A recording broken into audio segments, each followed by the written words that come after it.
안녕하십니까. 국회 법제사법위원회 장영태 의원입니다. 대북 송금 사건의 검찰의 조작 수사로 인한 무리한 기소 또 허술한 증거들이 만천하에 드러나고 있습니다.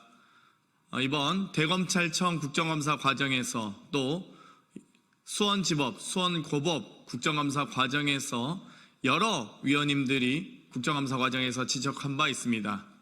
이에 더해 대북 송금 사건에 대한 상설특검법을 발의하고자 기자회견을 갖게 됐습니다. 그럼 바로 기자회견 시작하도록 하겠습니다. 대북 송금 사건 및 검찰의 불법 수사 의혹을 규명하기 위해 상설특검을 추진하겠습니다. 김성태 전 쌍방울 회장의 대북 송금 및 주가 조작 사건과 이 과정에서 드러난 검찰의 진술 조작 등 불법 수사 의혹을 규명하기 위해 상설특검을 추진하겠습니다.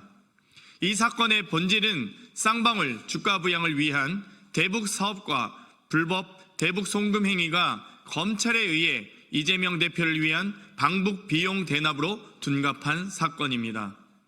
2022년 6월 수사가 본격화되어 관련 재판들이 2년 넘게 진행되고 있지만 아직까지도 제대로 된 물증 하나 나오지 않았습니다. 오직 김성태 전 회장 등 쌍방울 관계자들의 진술과 증언뿐입니다. 그러나 이마저도 신빙성이 떨어집니다. 안부수와 김성태 전 회장 등 사건의 주범들은 검찰 수사 및 재판 과정에서 증언을 번복했고 이화영 전 경기도 평화부지사는 검찰의 회유와 압박을 받았다고 주장했습니다. 특히 핵심 증인인 이화영 전 부지사에 따르면 검찰은 대질 조사라는 명분으로 진술을 어떻게 할지 지속적으로 말을 맞췄고 진술이 틀리면 교정해주는 이른바 진술 세미나를 수십 차례 반복했다고 합니다. 실제로도 이화영, 김성태, 방용철 출정 기록이 일치한 횟수는 25회에 달하고 안부수, 김성태, 방용철의 출정 기록이 일치한 횟수 역시 12회에 달합니다. 진술 세미나뿐만 아닙니다.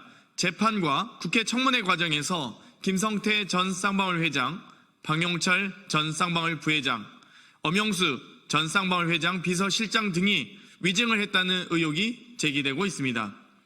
연어 술파티부터 불법 검찰청 면회 그리고 허위 자백 강요에 이르기까지 검찰은 수사와 재판 과정에서 드러난 수많은 의혹에 대해 제대로 해명하거나 수사하지 않았습니다. 오로지 이재명 대표를 엮겠다는 단 한 가지 목표를 향해서 윤석열 정권에 대한 충성으로 수사를 빙자한 정치 탄압을 하고 있을 뿐입니다.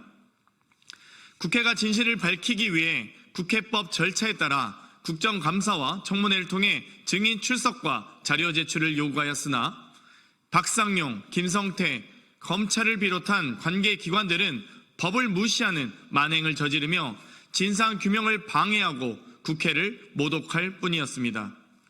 이에 지난 6월 대북송금특검법이 발의되었지만 24번이나 거부권을 행사한 윤석열 대통령의 성향을 고려했을 때 대북송금 특검 법안에 대해서도 거부권을 행사해 검찰의 조직적 범죄 의혹을 비호할 가능성이 높습니다. 상설특검은 별도 입법을 통한 특검법과 달리 이미 제정된 특별검사의 임명 등에 관한 법률에 따라 꾸려지기 때문에 대통령이 거부권을 행사할 수 없고 특검법에 비해서 훨씬 신속하게 진행할 수 있습니다.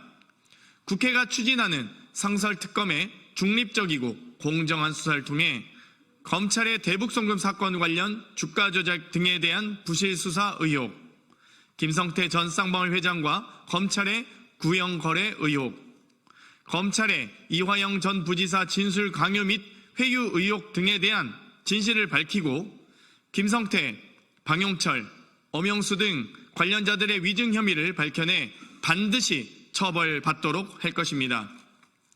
대북송금 사건 조작 사건은 매우 간단합니다. 아주 빠르게 또 간단히 진실을 밝혀낼 수 있는 사건입니다. 상설특검으로 대북송금 사건의 진실을 반드시 찾겠습니다. 2024년 10월 23일 국회 법제사법위원 장명태 의원이었습니다. 이상 기자회견 마치겠습니다. 감사합니다.